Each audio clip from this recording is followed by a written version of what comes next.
كرب الحومة عباس كرب الحومة،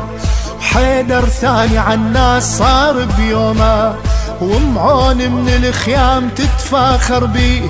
بوجود القمر زينب محشومة،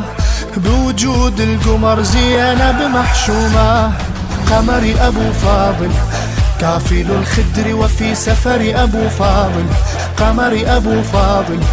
يمحو فوق الغبراء أثر أبو فاضل، قمر أبو فاضل يا ربيبا لبطل مضر أبو فاضل، قمر أبو فاضل راضع الوفا من الصغر، أبو فاضل يا علي مدد عالي الشان بالفار، كريا اليثل وقصيد العدوان بالفار، سكنة بالخيمة ندبك يا راهب الماي، نزل السبع طبق عالميدان بالفار.